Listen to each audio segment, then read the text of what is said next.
I couldn't shake my addiction to alcohol. It had a grip on me, and for 15 years, I let it dominate my life. After work, I'd stop by the store, pick up a 6-pack or sometimes a 12-pack, and drink through the night. This wasn't an occasional indulgence. It was my daily routine.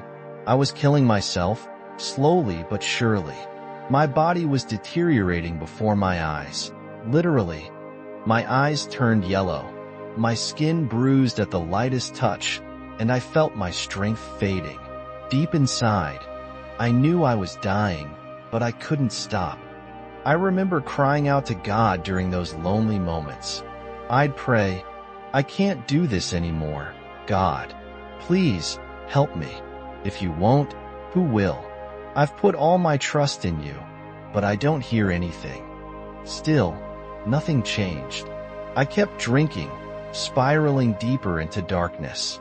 Then one morning, after yet another night of drowning my sorrows in alcohol, I woke up in unbearable pain. It wasn't like anything I'd felt before. Sharp, relentless, and all-consuming. I begged my wife to take me to the hospital. She hesitated, thinking it might be another false alarm.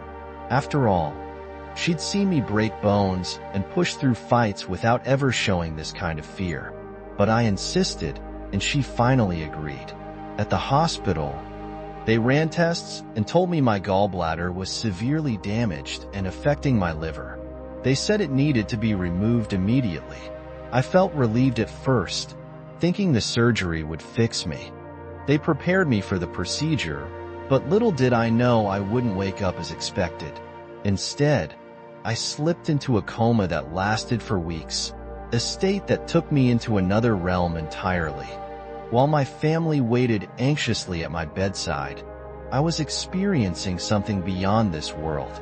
In the coma, I found myself tied to a massive bed, surrounded by shadows, demons. They weren't just watching me, they were tormenting me. I could feel them shoving wires into my nose, the pain so real it made me scream for help, but no one came. My fear grew as I realized I couldn't move or escape. I was utterly helpless. Then, I did the only thing left to do. I screamed out, "Jesus, please help me. Save me." That's when everything changed. I looked up and saw Jesus standing there, facing the devil head-on. It was as if they were in a battle, pulling at my very soul. My fear grew as I saw the devil push Jesus back slightly. And I thought, this is it. I'm going to be stuck in this hellish place forever. But then, with one final, powerful motion, Jesus shoved the devil far away. The demons holding me back disappeared, and the ropes tying me to the bed fell away. I was free. The relief didn't last long, as I found myself in complete darkness. I began to run, desperate to escape. I came across a door, and when I opened it, I saw something that left me trembling. The crucifixion of Jesus Christ. It wasn't like the paintings or movies I'd seen before. It was real. People were throwing rocks at him, laughing and mocking him as he suffered. Children played nearby, oblivious to the pain he endured. Tears streamed down my face as I realized the weight of my sins and the sins of the world. Suddenly, the image shifted. I saw scenes of my city, people using drugs, stealing, fighting, and hurting one another. It was overwhelming. I begged to leave that room, and as if answering my plea, another door appeared. I ran to it and pushed it open, stepping into a room filled with blinding light. In the center of the light stood Jesus. I looked down and saw his feet, scarred with the holes from the nails. When I looked up, he reached out his hands to me, and I saw the scars there too. Without a word, he lifted me like a child and held me close. I felt no judgment, no anger, only love. He whispered to me, "I love you. It's going to be okay." In that moment, I felt compelled to ask him questions that had plagued me for years. Why do you let so many bad things happen? Why didn't you answer me when I prayed all those times? His response was simple but profound. "Faith," he said. "Without faith, there's nothing." If I answered every prayer immediately, there would be no faith. People would come to me for the wrong reasons, for material things. But what I want most is a relationship. As he spoke, I felt peace wash over me. I realized that my cries hadn't gone unheard. He had been there all along, waiting for me to truly surrender.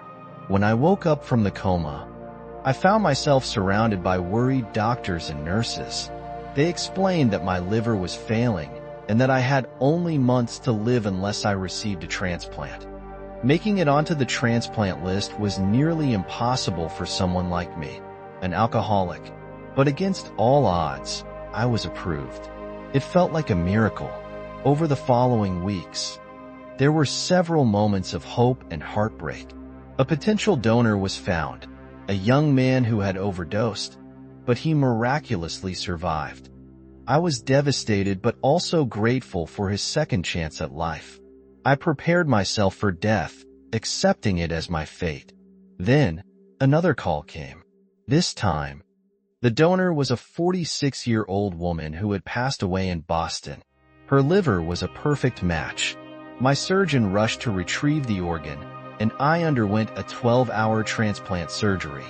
When I woke up, weak but alive, I knew I had been given a second chance, not just at life, but at living it the right way.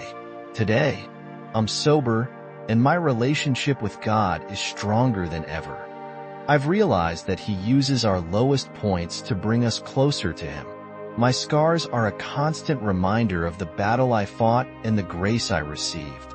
I no longer take life for granted, and I wake up each day with gratitude in my heart. To anyone struggling, I want to say this: don't give up. Surrender your burdens to God. Have faith, even when it's hard to see a way forward. He will walk with you through the darkest times and bring you into the light. I'm living proof of that.